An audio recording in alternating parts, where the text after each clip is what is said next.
இப்போ நம்ம டெஸ்ட்டு 3 பார்க்க போகிறோம். டெஸ்ட்டு 3 வந்து உங்களுக்கு அதிகமாக வொக்கேபுலரிஸ் நல்லா தெரிஞ்சனே காணுமே தவிர நீங்கள் இங்கே கிராமரை பார்க்க வேண்டிய அவசியமே இல்லை. ஒவ்வொரு வேர்டாக நம்ம வாசித்து இதை தமிழ் அண்டர்ஸ்டாண்ட் பண்ணுவோம். முதலாவது ஸ்டடின்னா படிக்க வேண்டும். என்னத்தை படிக்க வேண்டும்? இந்த பிக்சர் படத்தை என்ன செய்யுங்க, நன்றாக படிங்க. எல்லோரும் விடுற மிஸ்டேக் வந்து இந்த படத்தை பார்க்காம அந்த இடைவெளியை நிரப்ப போகிறது. இந்த டெஸ்ட்டு 3 பொறுத்த வரைக்கும் அந்த படத்தை பார்க்காம நீங்கள் இடைவெளியை நிரப்ப போனீங்கன்னா உங்களுக்கு பிரச்சனை வரும். அண்டு மற்றும் ஃபில் இன் த பிளாங்க்ஸ், இடைவெளியை நிரப்புங்க. இந்த paragraph using the words given in the box. பெட்டி இருக்கும், பெட்டியில் இருக்கிற அந்த சொற்களை நீங்கள் என்ன செய்ய வேண்டும், எழுத வேண்டும். Write the letter of the correct word in each blank. அப்போது அந்த இடைவெளியில் நீங்கள் லெட்டரை எழுதினா காணும். ஒரு சொல்லுக்கும் நான் கீழே விளங்கப்படுத்துகிறேன். ஒரு சொல்லுக்குரிய அந்த எழுத்துக்களை மாத்திரம் எழுதினா காணும். The first one is done for you. முதலாவது உங்களுக்கு செய்து காட்டப்பட்டிருக்குன்னு சொல்கிறாங்க. நிறைய பேர் என்ன செய்வாங்கன்னா அந்த லெட்டரை மட்டும் இங்கே காணப்படுகின்ற EDCங்கிற அந்த லெட்டர்ஸ் எழுதுவாங்க, அல்லது அந்த சொல்லையே எழுதுவாங்க. ரெண்டு எழுதினாலும் உங்களுக்கு எந்த விதமான பிரச்சனையுமே இல்லை. நீங்கள் ரெண்டையும் எழுதலாம். ஆனால் பிரச்சனை என்னென்னு சொன்னால், நீங்கள் எழுத்துக்களை அந்த வேர்ட்ஸை நீங்கள் அப்படியே எழுதும்போது ஒரு ஸ்பெல்லிங் மிஸ்டேக்கும் வந்துடக்கூடாது. ஒரு ஸ்பெல்லிங் மிஸ்டேக் வந்தால் கூட உங்களுக்கு அந்த மார்க்ஸ் இல்லை. அப்போ நீங்கள் ஏன் அப்படி யோசிக்காமல் நீங்கள் லெட்டரை மாத்திரம் எழுதிட்டீங்கன்னா உங்களுக்கு ஈஸியாக பேசிடும். முதலாவது இந்த கொஷனை பொறுத்த வரைக்கும் இந்த பிக்சரை தான் ரீட் பண்ணணும். முதல்ல அந்த பிக்சர் ரீட் பண்ண பாருங்கள் எப்படின்னு இருக்குது. இது ஒரு ஃபேமிலி கெதரிங், ஒரு ஃபேமிலி மாதிரி தான் இருக்குது. பார்த்த உடனே ஃபேமிலி மாதிரி இருக்குது. இங்கே ட்ரீஸ் இருக்குது. அப்போ இங்கே இப்போ இந்த டிசைன் எல்லாம் பார்க்கும்போது உங்களுக்கு எப்படி வளருதுன்னா ஏதோ ஒரு கிரவுண்டான ஏரியாவுக்கு இருக்காங்க. ஒரு நல்ல பறந்த ஒரு இடத்தெரியாங்க. இங்கே ட்ரீஸ் இருக்குது, இங்கே போல் இருக்குது, இங்கே ஒரு சைல்டு இருக்கான், இந்த சின்ன பிள்ளை கையில் சாப்பாடை வச்சுட்டு இருக்கான். இங்கே ஒரு கைட் இருக்குது, இங்கே இந்த பெட்டிக்கை இங்கே சாப்பிட்றாங்க. இங்கே ஒரு ஃபேமிலி இருக்காங்க, இங்கே ஒரு சைல்டு ஒரு கேர்ள் ஒன்று மாதிரி இருக்குது, இங்கே அம்மா இருக்காங்க. இங்கே இப்போ இவ்வளவு தான் என்ன நம்ம இந்த பிக்சரை பொறுத்த வரைக்கும் படிக்கிறது. இப்போ இந்த பிள்ளைகிற சொற்களை பாருங்கள். சர்விங்னு சொல்கிறது வந்து பகிர்ற, சர்விங்னா வழங்குற, சர்வ் பண்ணுன்னு சொல்கிறது தானே அது. சில்ட்ரன்னா சிறுவர்கள், பிள்ளைகளை நம்ம சில்ட்ரன்னு சொல்கிறோம். ஜென்டில்னு சொல்கிறது வந்து அன்பான, மிருதுவானன்னு சொல்கிறதுக்கு நம்ம ஜென்டில்னு சொல்லுவோம். கிராஸ்ன்னு சொல்கிறது புல்வெளி. ஷேடுன்னு சொல்கிறது வந்து என்னென்னா ஒரு மரத்துடையோ அல்லது வீடுடையோ நிழலை தான் நம்ம ஷேடுன்னு சொல்கிறோம். வெயில் வந்து நம்மளோட உடம்புல பட்டு வார்த்தை நம்ம ஷேடோன்னு சொல்லுவோம். இப்போ இது வந்து ஷேடுன்னா மரம் வீடில் இருக்கிற அந்த நிழலை தான் நம்ம ஷேடுன்னு சொல்லுவோம். பிளாங்கெட்னு சொல்லுவோம், வந்து ஒரு விரிப்பு. பிளாங்கெட்னு வந்து ஒரு சீலை, ஒரு விரிப்பை நம்ம பிளாங்கெட்டுன்னு சொல்லுவோம். கைட்டுன்னு சொல்கிறது வந்து பட்டம். ஈட்டுன்னு சாப்பிடு. நியர்ன்னு அருகில் அல்லது பக்கத்தில். பிளேட்ஸ்ன்னு சொல்கிறது வந்து தட்டுக்கள். அண்ட் பிக்னிக்னு சொல்கிறது அடுத்தது வந்து பிக்னிக்ங்கிறது வந்து நம்ம இதை தான் பிக்னிக்னு நம்ம யூஸ் பண்ணுறது.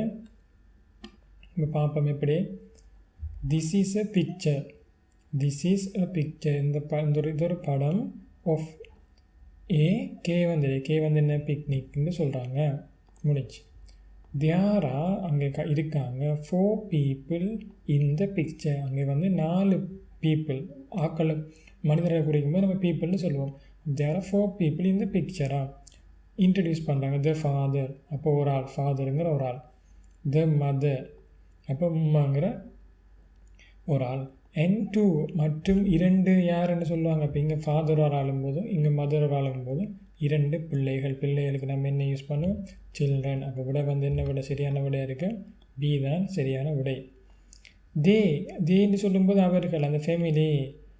சிட்டிங் என்ன இருக்கார்களா. ஒன்றுண்டா மேலே, எதன் மேலே, பிக்னிக் பிளாங்கெட்னு சொல்ல வந்து இந்த விரிப்பு. பிளாங்கெட் ஸ்ப்ரெட், அந்த பிளாங்கெட் வந்து விரிக்கப்பட்ட, ஸ்ப்ரெட்னா விரிக்கிற, அந்த விரிச்சத்துக்கு போகிற என்ன செய்கிறாங்க, அதில் இருக்காங்க. இங்கே வந்து பிளாங்கெட் வந்து இங்கே இருக்கான், மேலே இருக்கான். எதன் மேலே இருக்கான் இடைவெளி தரும்போது பிளாங்கெட்டு கீழே என்ன இருக்கும், அல்ல பிளாங்கெட் எதன் மேலே இருக்கும், இங்கே இருக்கிற கிராஸுக்கு மேலே. இது 5 மார்க்ஸுக்குரிய கேள்வி. அப்போ ஒரு தரம் வாசிக்கும் போதே விட எழுதுகிற மாதிரி தான் இருக்கணுமே தவிர திரும்ப வாசிச்சுட்டு எழுதுகிற மாதிரி இந்த கேள்வி இருக்காது. மெனி திங் பிளேஸ்ட் வித்தின் உடன், மெனி திங்ஸ் பல பொருட்களுடன், பிளேஸ்னா வைக்கப்பட்டிருக்கு. ஒன்னிட் அந்த பிளாங்கெட்டுக்கு மேலே பல பொருட்கள் காணப்படுது. இங்கே சாப்பாடு இருக்குது, இது பிளாங்கெட்டுக்கு பக்கத்தில் இருக்குது. இந்த கைட் வந்து பிளாங்கெட்டுக்கு பக்கத்தில் இருக்குது. குடிபானங்கள் எல்லாம் இங்கே இருக்குதுன்னு சொல்லுவாங்க.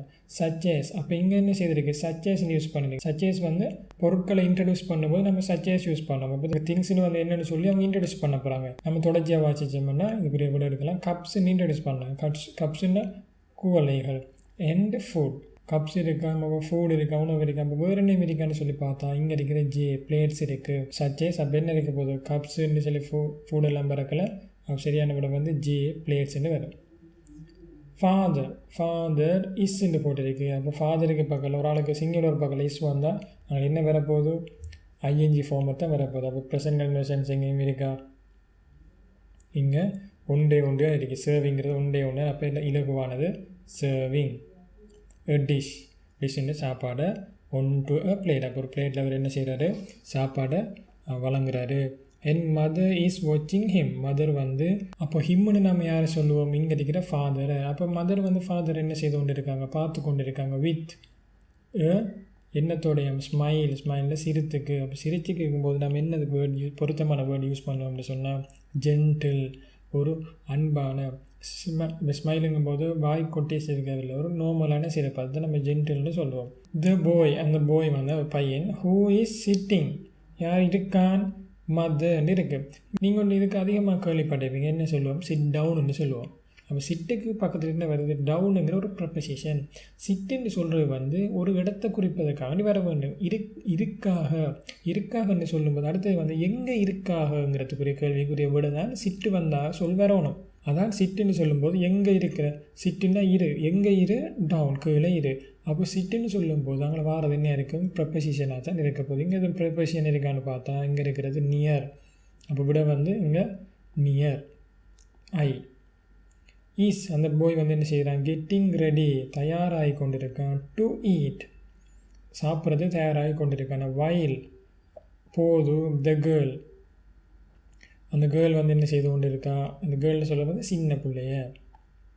Who is sitting on mother's right side, உமக்கு வலது பக்கத்தில் இருக்கிற அந்த பெண் வந்து, அந்த பிள்ளை வந்து என்ன செய்து கொண்டு இருக்கா. இஸ் ஸ்டில் நாட் ரெடி, இன்னும் வந்து என்ன செய்யவில்லையாம், தயாராகவில்லையா. இங்கே டூ வந்து இருக்குது. இங்கே டூ என்னத்துக்கு நம்ம யூஸ் பண்ணணுன்னு சொன்னால், டூ வந்தால் ஒரு சொல் அங்கே வாரது V1 இருக்க வேண்டும். வேர்பான்னு சொல்ல வந்து எஸ் சேராது, ஐஎன்ஜி ஃபார்ம் வராது. வெறுமனே ஒரு வேர்பை இன்ட்ரடியூஸ் பண்ணுறதுக்கு இங்கே டூ யூஸ் பண்ணால் டூ இன்ஃபினிட்டிவ்னு சொல்கிறது. அப்போ எதுவும் வேர்ப் ஒன்று இருக்கான்னு பார்த்தா ஐஎன்ஜி ஃபார்ம் ஒன்றும் இல்லாதது இங்கே இருக்கிற ஈட்டுங்கிறது தான். அப்போ ஈட்டுங்கிறது வரும்போது எச்சுங்கிற சரியான விட. இங்கேயும் வந்து அவங்க ஈட்டுன்னு சொல்லி தரும்போது அப்போது ரெண்டுக்கு முடியல கனெக்ஷன் காணப்படுகின்றன. எண்ட் சீம்ஸ்ன்னு சொல்லும்போது பார்ப்பதற்கு, டு பி பார்ப்பதற்கு இருக்கா. என்ஜாயிங், அவள் பார்க்கும்போது அவள் எப்படி இருக்கான்னு, என்ஜாயிங் மகிழ்ந்து கொண்டு இருக்கான். த பீஸ்ஃபுல், அமைதியான சரௌண்டிங், அவள் பார்க்கும்போது அமைதியான சரௌண்டிங்ஸ், அமைதியான என்விரான்மெண்ட்டை பார்த்துக்க சந்தோஷமாக இருக்கான்ற மாதிரி சொல்கிறாங்க. பிசைட் தெம், பிசைட்னா பக்கத்தில், பிசைட் தெம். அப்போ அவருக்கு இங்கே தெம் யூஸ் பண்ணுற வந்து அந்த ஃபெமிலியே தெம்னு சொல்லுவாங்க. பக்கத்தில். தேர் இஸ், அங்கே ஒன்று காணப்படுது. பிக்குன்னு சொல்லி இங்கே யூஸ் பண்ணியிருக்காங்க. ஏன்னா ஆர்டிக்கலுக்கு நம்ம ஒரு நவுனை தான் இன்ட்ரடியூஸ் பண்ண போகிறோம். பெரியன்னு சொல்லும்போது என்னென்னு பார்ப்போம். லையிங் ஆன் த கிரவுண்ட், லையிங்கன்னா இப்படி படுக்கிற, அதுதான் நம்ம லையிங் சொல்லலாம். அப்போது கிரவுண்டில் படுக்கிறது. நிறைய பேர் பிக்குன்னு சொல்லும்போது ட்ரீயை தேடி இருப்பீங்க. ஆனால் ட்ரீங்கிறது சரியான விட இல்லை. இங்கே தந்திருந்தால் நம்ம இங்கே தந்திருந்தால் ட்ரீக்கு யோசிச்சிருக்கலாம். ஆனால் லையிங்ன்னு வந்திருக்கு. லையிங்கில் படுக்கிற அது என்ன எடுப்போம், இங்கே காணப்படுன்ற கைட் தான். கைட்டுக்கே தான் சரியான விடையாக இருக்கும். On the ground. எந்த போல், ஒரு போல் வந்து இங்கே இருக்கான். பிளேஸ்ட் நியர் த, பிளேஸ்ட் வைக்கப்பட்டிருக்கான். நியர் த பக்கத்தில், எதுக்கு பக்கத்துலையா, இங்கே மிஞ்சிற வந்து ஷேடும் பிளாங்கெட்டும் இரண்டு விடையும் தான் சரியான விடையாக இருக்குது. அப்போ ஷேடுனா நிழலுக்கு பக்கத்தில், இங்கே ஒரு நிழலும் இல்லை. இதுக்கு பக்கத்தில் இருந்ததுக்கு அப்புறம் எஃப் பிளாங்கெட்டுக்கு பக்கத்தில், எஃப் தான் சரியான விடை. த ட்ரீஸ், அந்த மரங்கள் வந்து அரவுண்ட் தெம், அவங்கள சுற்றி இருக்கிற மரங்கள் வந்து ப்ரொவைட் வழங்குது. Making the place feel relaxing, அப்போ அந்த இடத்த வந்து ரிலாக்ஸாக ஃபீல் பண்ணுறதுக்கு அந்த மரம் வந்து என்ன வழங்குதா, நிழல் வழங்குதுன்னு சொல்லி இங்கே தான் சரியான விடையாக இருக்குது. இது வெறுமனே 5 மார்க்ஸுக்குரிய கேள்வி. 5 மார்க்ஸுக்குரிய கேள்வியை வந்து நீங்கள் தலை போட்டு உடைக்கிற அளவுக்கு கஷ்டமானதாக இருக்க மாட்டால். முதலாவது நீங்கள் இந்த பிக்சரை வாசிச்சுட்டு, ரெண்டாவது இதையும் வாசிச்சுட்டு தமிழ் அர்த்தத்தையும் எடுத்துகிட்டு நீங்கள் இதையும் பார்த்தீங்கன்னா உங்களுக்கு ஒரு ஃப்ளோவிலேயே நீங்கள் விட எழுதிடுவீங்க.